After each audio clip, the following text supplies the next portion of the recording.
In this video, I will show you how to get the garden cat token in Monopoly Go. So let's jump straight into it. So currently in Monopoly Go, there's an event which is the Gardening Partners event. Now what you can do is come to the event by clicking on this icon over here. And once you actually complete this event, if you manage to complete 4 gardens within the time frame, as you can see at the time of recording, there are 4 days and 5 hours remaining. You're going to win the grand prize of 5,000 dice, a sticker pack, an emoji with a dog with some sunglasses. And you will also win the garden cat token. So what you need to do is basically partner up with 4 of your friends and you need to complete each individual garden. So to go ahead and complete the gardens, what you want to do is roll your dice and you want to go around the board and collect these little flower tokens. So when you land on this space, you're going to get flower tokens. You get flower tokens dependent on your multiplier. So at the moment you can see I'm at ×2. So every space I land on, I'm going to get 2 flower tokens, but you can increase this of course to obtain more tokens.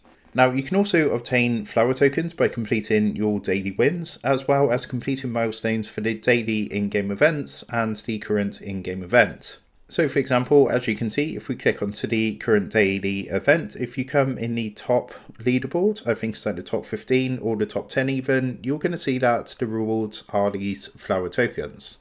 So once you've gone ahead and obtained some flower tokens, you want to come back into the Gardening Partners event and choose which partner you want to help level up. So in this example, I'm just going to go ahead and jump onto this one here. And what you want to do, you can increase the multiplier to, of course, obtain rewards faster. And what you want to do is just keep spinning the wheel. And for all the points you get, this is going to fill up the bar on the left-hand side. So you can see there's current milestone prizes as well for completing each bar. So you can see there's like coins and safes that you unlock with more dice. But you basically want to keep going around and completing all 4 gardens.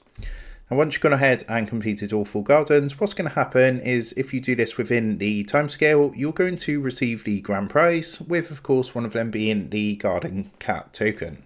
So that is how to go ahead and get the garden cat token in Monopoly Go. I hope this tutorial did help you out today, and if this did help you out, I would really appreciate it if you was to consider dropping down below the video, leaving a like, and also subscribing to the channel. With that being said, I just want to take a minute to thank you guys for watching this tutorial, and I will see you in the next video.